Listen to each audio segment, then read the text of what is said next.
Assalamualaikum warahmatullahi wabarakatuh. Perkenalkan, nama saya Bulan Ramadini. Saya berasal dari SMA Negeri 6 Karawang, Kota Karawang. Di sini saya akan menjelaskan tentang perbedaan hukum tertulis dan hukum tidak tertulis, pengertian dan fungsi hukum, pengertian dan fungsi HAM, penerapan hukum dan HAM, dan upaya mencegah pelanggaran HAM. Di materi yang pertama, saya akan membahas perbedaan hukum tertulis dan hukum tidak tertulis. Perbedaan hukum tertulis dan hukum tidak tertulis.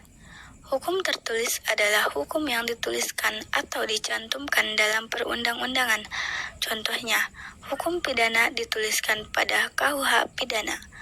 Hukum perdata dicantumkan pada KUH Perdata. Sedangkan hukum tidak tertulis adalah hukum yang tidak dituliskan atau tidak dicantumkan dalam perundang-undangan. Contohnya, pengambilan keputusan berdasarkan musyawarah. Di materi yang kedua, saya akan menjelaskan tentang pengertian hukum dan fungsi hukum. Pengertian dan fungsi hukum. Pengertian hukum menurut Utrecht hukum adalah himpunan petunjuk hidup, baik perintah atau larangan, yang mengatur tata tertib dalam suatu masyarakat yang seharusnya ditaati oleh anggota masyarakat, dan jika dilanggar dapat menimbulkan tindakan dari pihak pemerintah dari masyarakat itu.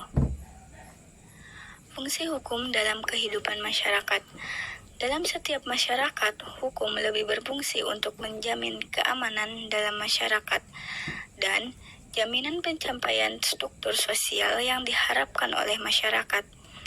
Namun, dalam masyarakat yang sudah maju, hukum menjadi lebih umum, abstrak, dan lebih berjarak dengan konteksnya. Di materi yang ketiga, saya akan membahas pengertian dan fungsi HAM. Pengertian dan fungsi HAM. Menurut Muladi, HAM adalah hak yang melekat secara alamiah pada diri manusia sejak manusia lahir, dan tanpa hak tersebut manusia tidak dapat tumbuh dan berkembang sebagai manusia yang utuh. Karena keberadaan HAM yang begitu penting, tanpa HAM manusia tidak dapat mengembangkan bakat dan memenuhi kebutuhannya. Fungsi HAM dalam kehidupan sehari-hari. HAM memiliki peran penting dalam memastikan kesetaraan di antara individu tanpa memandang ras, agama, gender, orientasi seksual, atau faktor-faktor lainnya. HAM melarang diskriminasi dan memberikan jaminan perlindungan terhadap perlakuan tidak adil atau tidak setara. Dan di materi yang terakhir, saya akan membahas penerapan hukum dan HAM dan upaya pencegahan pelanggaran HAM.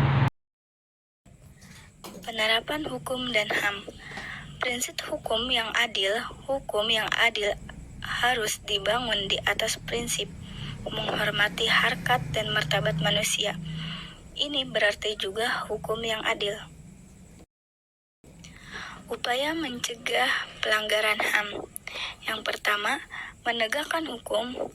Yang kedua, meningkatkan kualitas pelayanan publik. Yang ketiga, pengawasan masyarakat. Yang keempat, pendidikan HAM. Yang kelima, kerjasama antar pihak. Sekian dari saya, kurang lebihnya mohon maaf. Wabillahi taufiq wal hidayah. Wassalamualaikum warahmatullahi wabarakatuh.